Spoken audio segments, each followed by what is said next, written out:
Good evening, good morning. This is Harry from Hotspur TV here, and today I'm starting a new segment on my channel, and because obviously it is a new season coming up, so it's called Fixing Tottenham Hotspur, because as you guys well know, Spurs are apparently on another rebuild, and yeah, so the first episode today, because of course he's a topic of conversation, we're going to talk about Harry Kane, because I do think, first of all, he is probably the player we need to talk about most in terms of the future of Tottenham as a whole.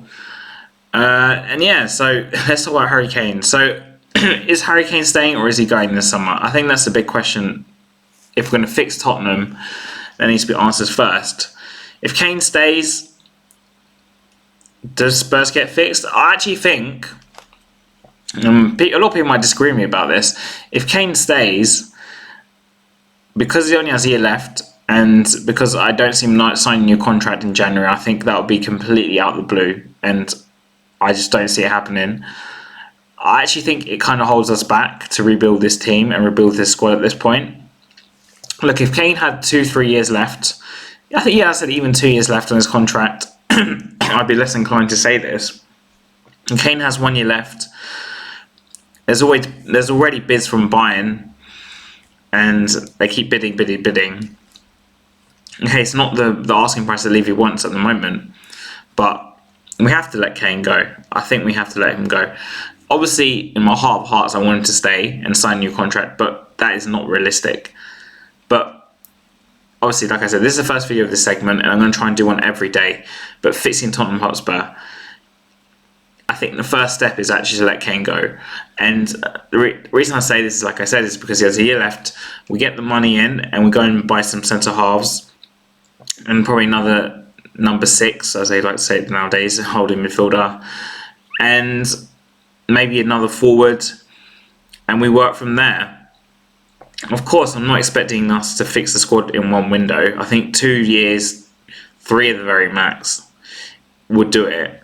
But I think Kane, I know he might stay another year and get another 30 goals, 20 goals, depending on how his form is and whether he can keep that sort of level he had last season and get another 30 goals. Maybe he will, especially with Maddison behind him. But I think in the long run, I think it's going to hurt us. So I would be more inclined to let Kane go. And guys, if you want to one wearing red, it says I'm the chosen one. It's a Harry Potter reference, but yeah. But like I said, I would let Kane go. I'm going to be honest, I would let Kane go.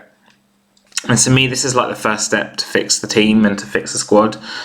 And in the short term, keeping Kane is good because, like I said, he'll probably get the 20 to 30 goals next season.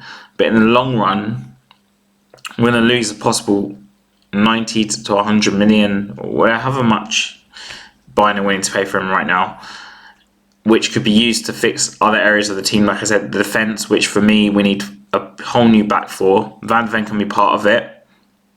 We need a whole new back four because I want to use Porro. For me, I do want to use Porro further up, and Adoji maybe even further up as well. And I think he kind of holds us back to actually fix the team and fix the squad.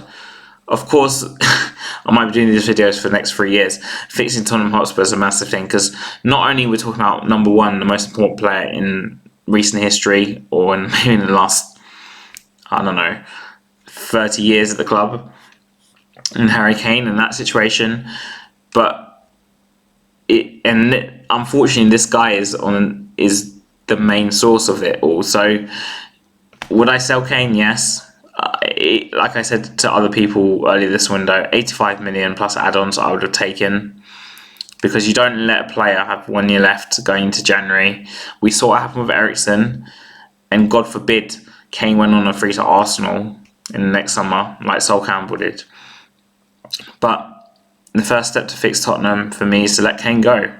And as much as I said I don't want him to go, but he's clearly not going to sign a new contract. So you've got to let him go, get that money in, and start fixing some areas like the defence. Like I said, I would spend all that money on defence and maybe a number 6. We can't raise funds from elsewhere.